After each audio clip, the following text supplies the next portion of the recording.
Steve Yzerman continues to look for ways to get the Detroit Red Wings back into the playoffs, but were the moves he made this summer enough? Brian Fisher of Locked On Red Wings is here to talk about that and a lot more coming up on today's Locked On NHL podcast.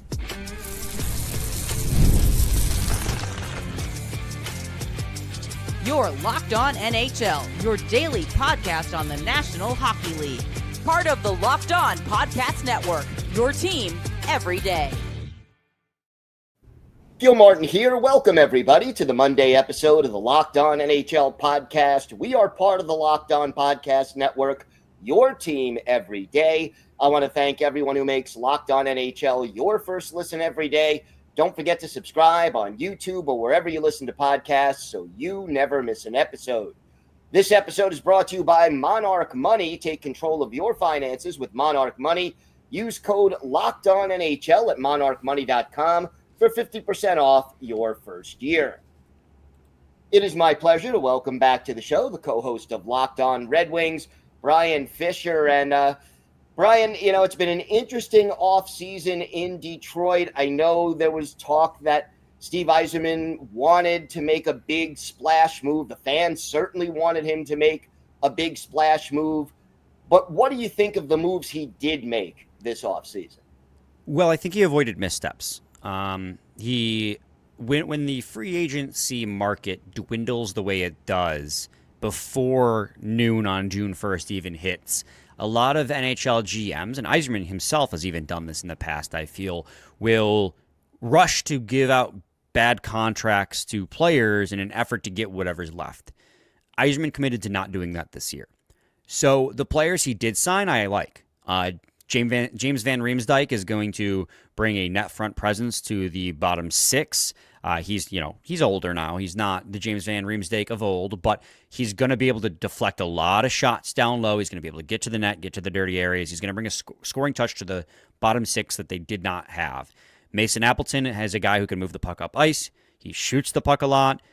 He's play a little bit of special teams. He's just a bottom six body. Again, another guy you're not overpaying for. Jacob Bernard-Docker, I actually like a lot. I think he's probably the sleeper acquisition of the offseason. A lot of Buffalo Sabres fans were not thrilled when they let him walk they didn't qualify him. So as an RFA, they just let him walk out the door. He has an offensive upside to his game, which could come in handy on the third pair.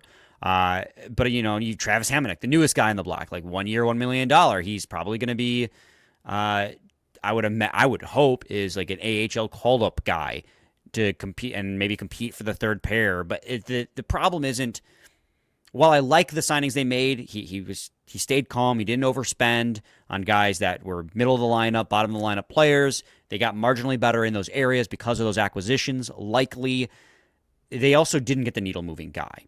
And that's not 100% his fault, right? This offseason with the rising cap, everyone had the money to keep the players that they had. A lot of teams decided the demons that we know are better. The grass is not always greener on the other side. Pick an analogy, right? So Brock Besser stayed. Aaron Ekblad, who I know I had heard the Red Wings had interest in, Windsor native, right across the pond, so to speak, from the Detroit Red Wings.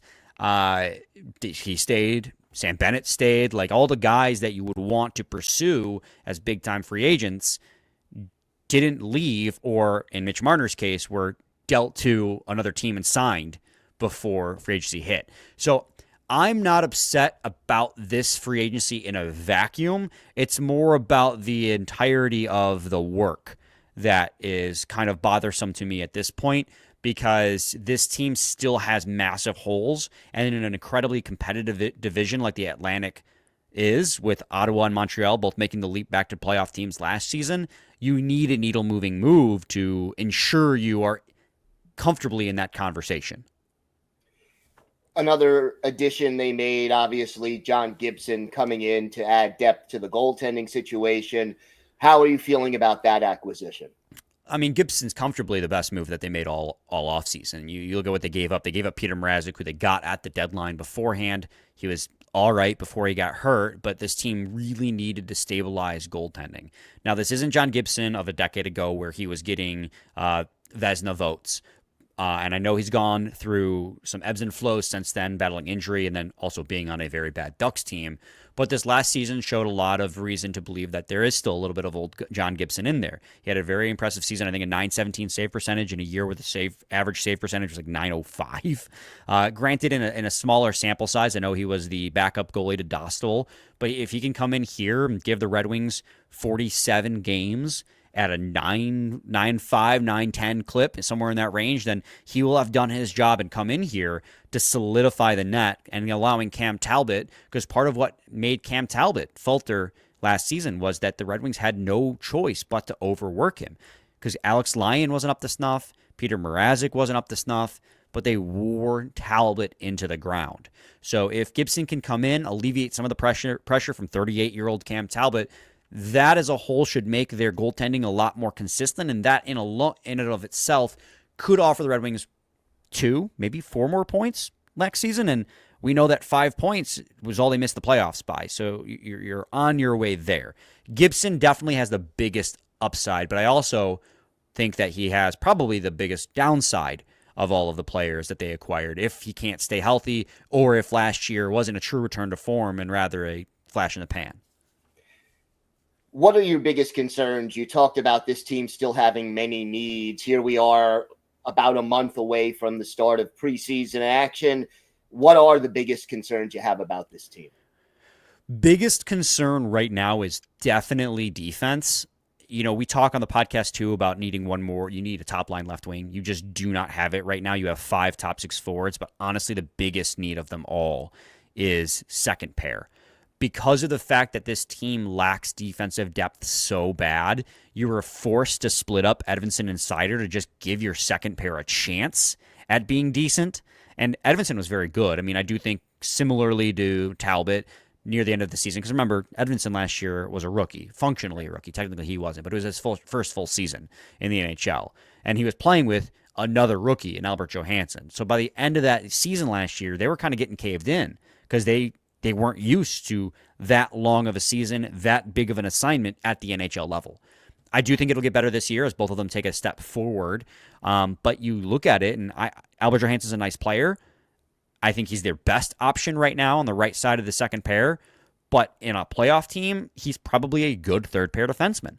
So you want in the long term to pair up Seider and Edvinsson too. So, and Drought is honestly not a top pair defenseman. He's being asked to do, I know he's one of those players that the Red Wings fans also like to kind of rag on. He's being asked to do way more than he should at this point in his career. But they don't have any other options. That's why it's the biggest problem. You have one pair that can play top pair minutes, and you have to split them up in order to make the second pair playable, which then makes the first pair work. And God bless Moritz Seider, because he's tasked to do with some of the hardest minutes, hardest deployments, and basically do it on his own on that top pair. But you miss on Keandre Miller, because that was a player that they were really in the conversation with, but Carolina offered a slightly better package. So you missed out on that. Brent Burns, who I was, even at 41 years old, a 1-year deal, I'd have taken him just as a filler piece, a Band-Aid, went to Colorado. And then Gavrikov knew he was going to New York Rangers a month ago. Like, there just was no one available. Aaron Ekblad stayed in Florida. Like, they missed out. They didn't even have the opportunity to miss out on all these players, with the exception of 41-year-old Brent Burns. So it's just, they have huge holes. And if they don't make the playoffs, it'll be because of the defensive core. I feel more than anything, there'll be a lot of different reasons. It's not ever one person's fault, but I think that'll be the big eyesore, the big sore spot for them. And I don't know how Yzerman fixes it. Sitting here on August 17th as we record, I don't know how Yzerman fixes it, because he said at the end of free agency, when he was done, like a week later, he had his media availability. He says, I'm going to, reconvene with the other GMs and see what their needs are to be filled. But this is the downside of the rising cap. Teams aren't in cap hell. They're not forced to shed players. So to get a player from a team, you're going to have to massively overpay. And Yzerman, with where this prospect pool is out, he's not going to do that. And I wouldn't want him to do that, because there's a difference between, being aggressive and being stupid. So I'm not trying to make up excuses for Steve Yzerman because this is the team of his own making at this point. It's been since, we just talked about it before we hit record, since 2019. This is his roster. He has blame on his shoulders for where this roster is at. But in the vacuum of this offseason, I understand how hard it is to make this team better. You know, there's 30 teams in the NHL on July 1st that were asking, how did we make our team better through free agency? And there's maybe two teams that can say, yes, we did. Yeah, not an easy thing as we enter year 7 of the Yzer plan. Brian, why don't you tell our viewers and our listeners where they could find the podcast and where they could find you and your co-host on social media? You can find the podcast on YouTube, Spotify, Apple, Odyssey, anywhere you listen to podcasts. It's Locked On Red Wings, obviously. You can find me on social media, on X or Blue Sky, at Brian Fisher, LORW for both. Scotty is at Bentley Scotty on both. Please give us a listen. We're doing player previews right now, so we're talking about every single player on the roster, peak offseason form right now. Talking about every player on the roster and what you can hope to expect from them in the 25-26 years the Red Wings try to break their playoff drought. All right, Brian, thank you so much. Of course. Thanks for having me, Gil. Today's episode is brought to you by Monarch Money. Most people can't name all their financial accounts or even what they're worth, whether it's 401ks, properties, or investments. And when you don't have the full picture, you can end up leaving money on the table. That's why there's Monarch Money. It's an all-in-one personal finance tool that brings your entire financial life together in one clean, easy-to-use interface on your laptop or on your phone. Monarch does the heavy lifting for you. You can link all your accounts in minutes, see clear data visuals, get smart categorization of your spending, and finally feel in control of your money without ever touching a spreadsheet. I linked all my accounts to Monarch and immediately spotted a few subscriptions I wasn't even using. Canceling those alone saved me money every month.